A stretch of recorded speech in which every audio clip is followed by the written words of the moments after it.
my head ain't cut off again, you know. Wait, hold on.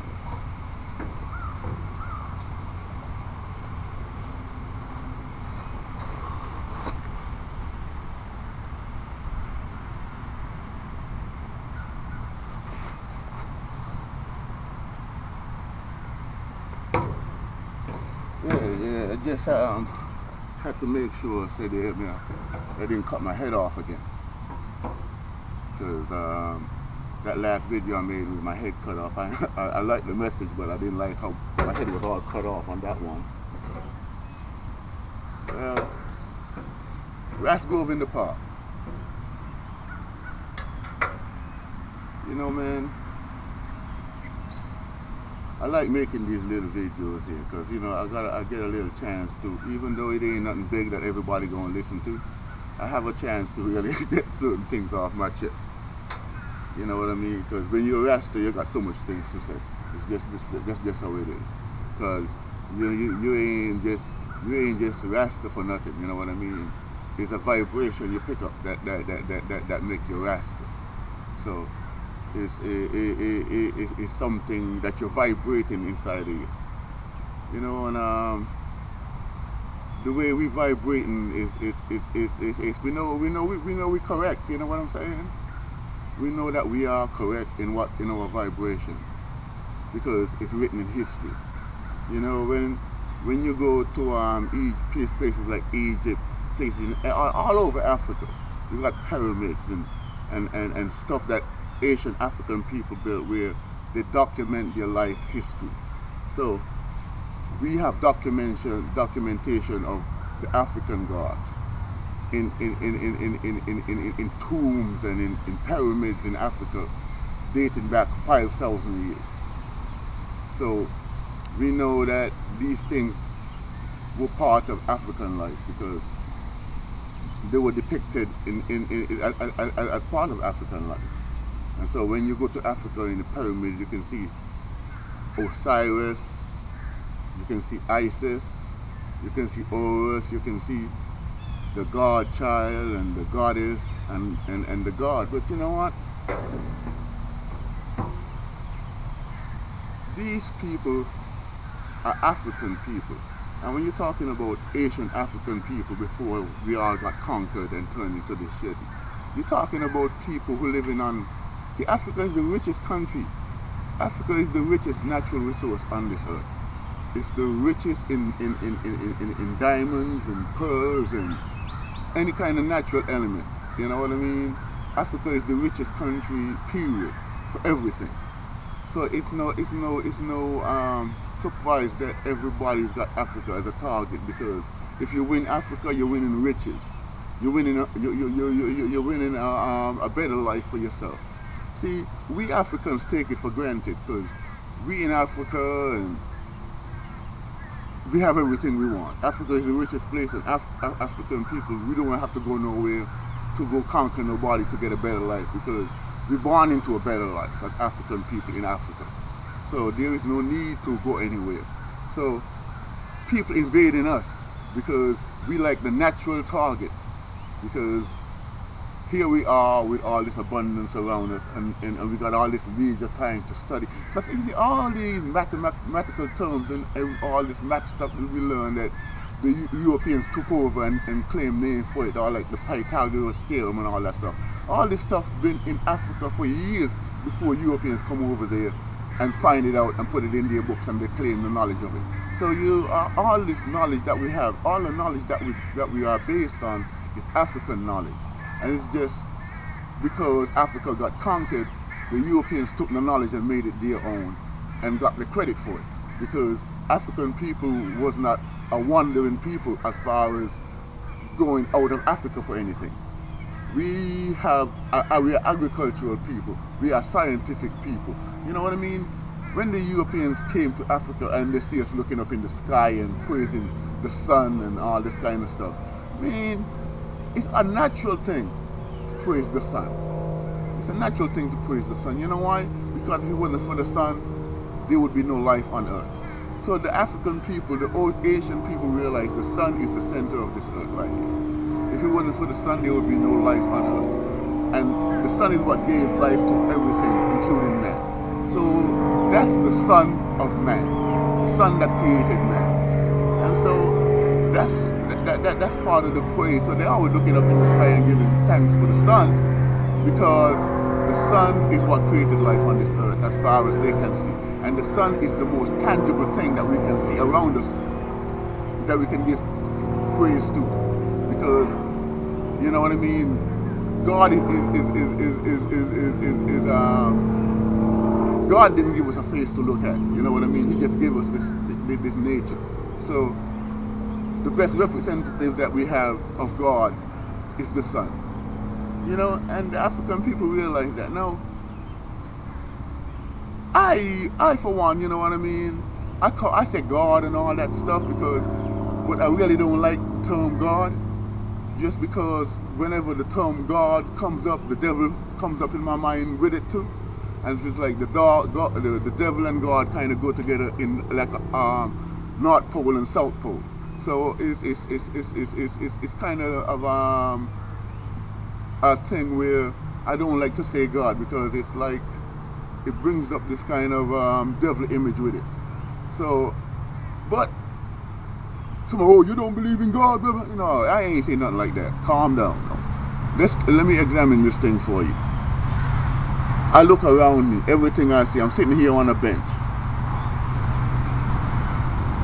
Somebody made this bench. There's a car going up the street. Somebody made that car. There's a can sitting right there. Somebody made that can. So I'm looking at this earth. So I realize everything that I look at, everything that I can see as a natural man, somebody made it. So as I'm looking at the earth, I'm looking at somebody must have made the earth and all this stuff right here. You know what I mean? Because there is nothing that just happens without somebody making it. So I come to a conclusion that there is a creator. I come to this conclusion for myself. Nobody gonna beat me up about, you know what I mean? I mean, I see a creator that created this universe because it's created. So it's created, it must have a creator, just like everything else that I see. Everything else that I see was made, created, it had a creator. So this earth is not going to be any different. It's made, it's here, somebody had to make it. So that's the way I reason that for myself, it got to be a God. So it's got, well, not even God, it's got to be a creator, because when I say creator don't bring up an opposite pole kind of image. Like when I say God, I got to watch out because somebody going to come and say the devil. So, you know what I mean? When you say creator, there ain't no opposite to creator. The creator is the creator. So the creator created this world, and when the African people look up and they see the sun, they give the sun for the credit. You know what I mean? And they call it the Son of Man. Now here come these deceitful people that conquer us, and they want to make the Son of Man into a man that look like them. And so they take the Son of Man that they see the Egyptians praising and turn it from S-U-N to S-O-N and gave it a face. You know, gave it their face, a matter of fact.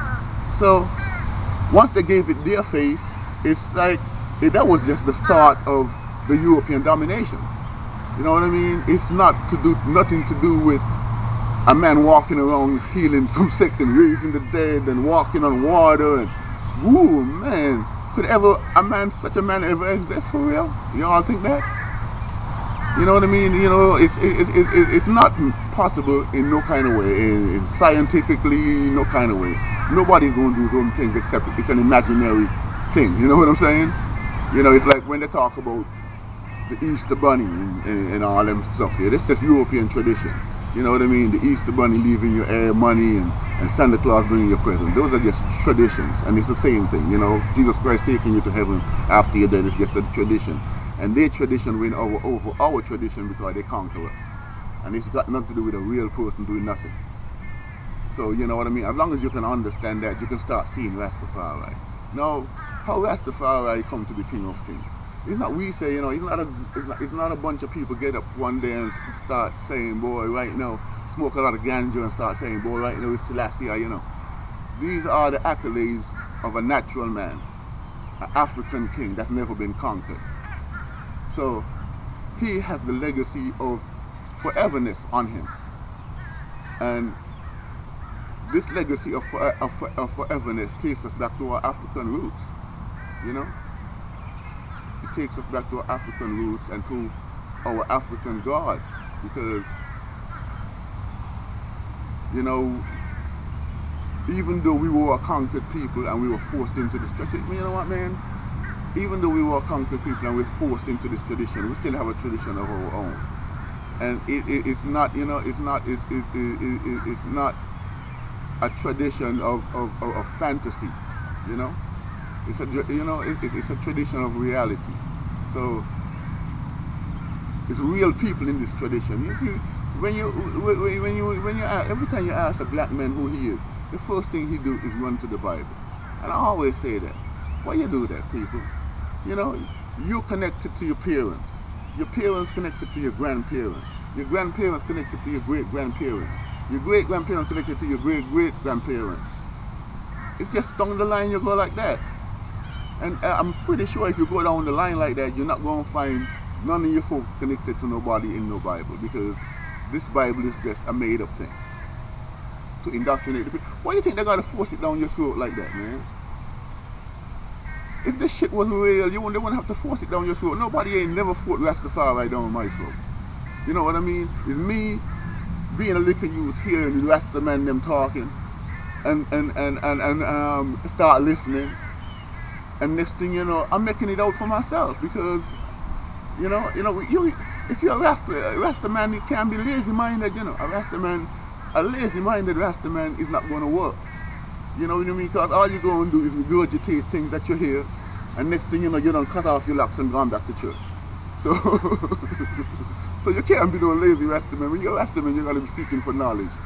You know what I mean? You got to be improving your mental situation, because you're coming out of a place where they done dumb us down. You know what I mean? It's illegal for a black man to learn to read and write for hundreds of years. Black people, period. So they done dumb you down. They done ram this Jesus down your throat. And now you're in trouble, because you can't get out of it. They done set this trap for you in the name of Jesus, and you can't get out of it. You know what I mean? So there is no more Isis and Osiris and Horus for us. We gonna deal with this thing that they give us. And so when you're born into it, you really can't see it. You know what I mean? It's just these people, you know, because I tell you what, man, it's not all black people. It's not all black people experience this domineering slavery thing and Bible every day and ram down and, you know, and all this. You know what I mean? These people in the Caribbean, a lot of these people in Haiti, in Jamaica, you know what I mean? They got the landscape that they could afford to run away from this slavery thing and live a life. And you see, when you take away people's culture from them, the culture is still with them, you know, because they tell them kids about it and they pass it down in a word of mouth kind of thing. So they don't really lose it all the way. So it's not, it wasn't easy, it wasn't hard for this knowledge here to rise back up, because, you know what I mean, it's just part of our culture. And even though we can't use it because of the brutality over us, it's still there in the word of mouth. And so it rises back up. You know what I mean? Because the people who didn't experience this brutal slavery still keep them kind of traditions alive. So, you know, these kind of traditions, it's easier to come out the islands where people didn't experience that real brutal slavery, where they still had the African ancestry halfway intact, even though, you know, it wasn't really all the way, because, you know, you're away from home. So you can't have it, things like your home. So, you know what I mean? So we just want to let the people know that, you know what I mean, this is not nothing about how Jesus walked around raising the dead and healing the sick and walking on water and you know what I mean? It's nothing to do with that. It's just the Egyptians got conquered, and you know they try to separate us from all our things.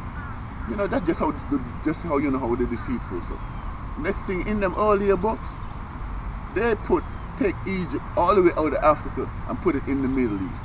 Now, why would these people do that if it's not for deception? They're trying to separate me from our African ancestry by taking Africa by taking Egypt out of Africa and put it in the Middle East. And things like that. When I study my history and see things like that, like it don't really surprise me because I know how the thing. When when you're trying to work a deception, you got to work it on every front. So I really I could understand all that stuff. You know what I mean? But a lot of black people don't even know these kind of things right here. We just so busy trying to survive this trap, and we gotta get this. We so and that we don't even have time. See, they took away our leisure time from us. African people had a lot of leisure time. That's why we used to always look up at the damn sun so much and worship the sun and always, because it's leisure time. We can study and build pyramids and do all this kind of thing. It's just nothing but leisure time. So see, now we don't have no leisure time. All we got to do, we got these people done took away our lives from us, and it's just job time and work and generation after generation mental slavery. It's like you got no leisure time. You got no time to grow. Your next generation is not going to grow much further than you grew because they don't have the time to grow. They don't have the resources to grow. They don't have the money to grow. And a lot of times they don't have the incentive and the motivation to grow because the only reason they want to grow is to go make money. They don't want to grow as far as a personal thing. You know what I mean? Everything got to be well about money. So it's hard to make money at everything, you know what I mean? Some things is not about money. Some things about your personal growth. It's not going to be about money. Oh, you know what I mean? As long as you could only focus on money, you're in a losing battle because life is more rounded than just money. It's like sometimes I keep remembering this man. I think he was up in Boston. Rich, educated black man. You know what I mean? One day he's going home and he probably forgot the key for his house or anything. And he live in the rich white neighborhood now because he done made it in life, as far as he's concerned. And so he's in the rich white neighborhood, and so he forget his keys, and so he's climbing through the window to get into his house. And the white people them see him climbing to get into his own house and call the police. And the next thing you know, this black man is downtown in the police station, rich black man, educated black man. He down there in the damn police station trying to explain to the police that why he's breaking into his own house. So just because you think you're this and that and you don't move up here to live with the white folks, it don't mean money don't make everything. That's just the point. So you know what I mean. You can have money until it's coming out your yin yang. And if you don't have a society that respect you, your money ain't, boy, I tell you, your money can turn into a curse on you. Watch out. But anyway,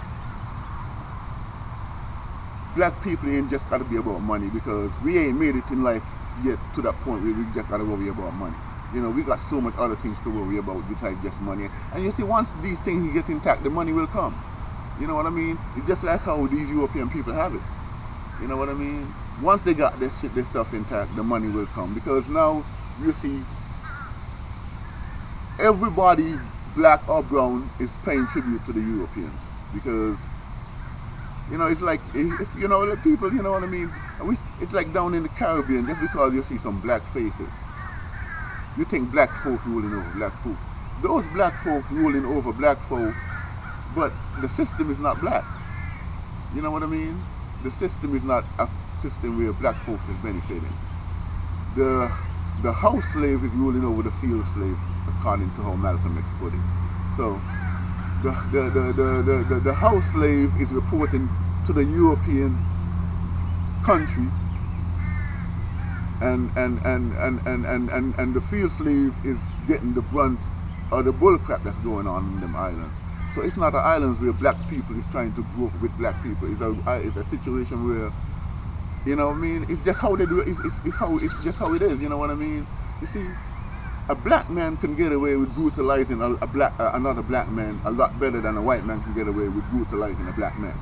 You know what I mean? So the game is like that. You know what I mean? It's like when you see a white police officer coming to the black community, and he ain't gonna get away with that much when he turn into, you know what I mean? Because the first thing people gonna say, oh, look at that racist cop. But when you see the black cop come in and do the same thing that the white cop was doing, nobody's gonna say nothing. because the black cop, all he's doing is what the same white cop was doing, but it's going to be perceived as racism now because it's not going to be perceived as racism, excuse me, because there's a black cop doing it. It's just perceived as racism when the white cop was doing it. So this is a mental game that they play on us when it's time to keep the black people in line. They're saying the black the black people to brutalize us, you know what I mean? So it's always, when it comes to black people, dealing with black people, it's always going to be kind of more brutal because black people got to impress the Europeans that we're keeping the field slaves in line. So the uppity slaves or the house slaves is going to be reporting to you that they're trying to keep the field slaves intact. So they got to, you know what I mean? They got to do. They can get away with that kind of brutality, and they do it. I mean, it's the same strategy all the time. When the black people get in line, you're always going to see a black man show up to do the dirty work because that's just the way it is. You know what I mean? Until we get some unity in the black community, we just gonna be on the chessboard in the pawn section. So as long as we on the chessboard in the pawn section, we just, you know what I mean, we gonna get the brunt of the trickery and the manipulation. So we ain't got no power with we. So it's hard. It's kind of hard on with that. Now we ain't got no power. It's like he said, we ain't have no friends in high society. You know what I mean? And even when you see black people up there in the high society, they're not up there representing black people. They're up there because, you know, they're not up there representing black people. They're up there defending whoever they're working for. Usually it's the European establishment. So it's not like they're up there looking out for black people. There ain't nobody in this world looking out for black people. Black people, we down here, and if we don't look out for ourselves and we don't get ourselves together and stop going down this wrong road, this trouble we're in. You know, because you imagine, man, you imagine if they was trying to teach us something to get out of this thing, man. How beautiful it would be. I always wonder. Tell the boy, my mama knows so much Bible. You wonder if my mama, if they were teaching us something besides Bible. Let's say my mama knew about anything else, math, biology, anything else besides just Bible, man. And you have something to build on. She knew about engineering. She knew about stuff. They're nobody gonna teach you about nothing like that. This is it. They send these people in the black community, and this is what they got for us: the watchtower.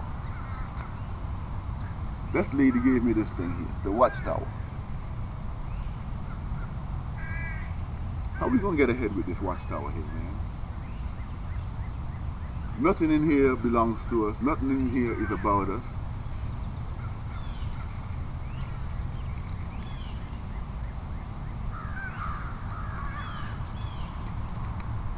If this is the kind of stuff we're trying to use, you know, this is the stuff that put us in this mess anyway. I don't know how we're trying to use it to get out. Let me tell you something, man. If somebody put you in a trap and keep telling you this is the key, you keep trying the key and it won't work. But you keep trying the key and it won't work. They put you in the trap and they're telling you what the key is.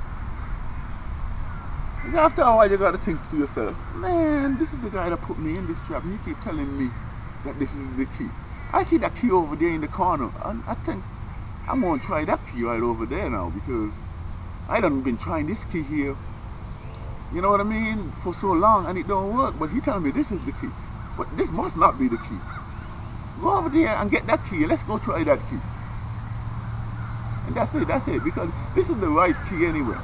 That's what I'm trying to tell you. This is the right key. This is the original key. This is the African key that opened for African people. You see, and once we get this the right key, and we start putting down this old key and picking up this right key, man, the knowledge is going to increase. The respect for one another is going to increase. because you're not you're seeing the right situation. You're seeing God in yourself. You're seeing God in your fellow man. You ain't trying to kill off each other like we're doing now. Man, you know what, man? I hate to see this. I hate to see sisters say this. But the old black people, we can't even defend ourselves against other people. Black men we can defend ourselves against other people. But let a black man just mash. Why a black man just touch you on your toe, you're ready to kill him.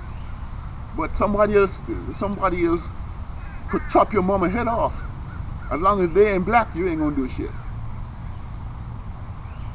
But if a black man do anything to another black man, boy, we ready. That's because we hate ourselves. You know what I mean? We hate ourselves. We're suicidal like that. You know what I mean? We're quick to kill each other, but when people do shit to us, we don't do nothing. It's just you know what I mean? It's that sad story. We don't do nothing. We got to get permission to do everything. And you know, it's like we just, when people coming out of jail and they got to readjust to society, and they're having a hard time, man, you know what I mean? And they're on their, you know, they got to go to work, and every time they want to go to the bathroom, they're asking the boss, can I go to the bathroom? And the boss looking at them kind of weird, man, you know, because they're used to doing that in jail. And so, you know what I mean? Once you get used to doing something, it's normal to you, but people looking at you like, man, you keep, you know, you're free now. Stop asking me and stop acting so fucked up. Act like a free person, you know? And so that's all the Rasta man is saying, man. African people, let's act like free people. You know what I mean? Let's stop to embrace our own. Let's stop being scared to love our own. You know what I mean? People gonna love us better anyway when we love ourselves better. Rastafari, that's all we gotta say.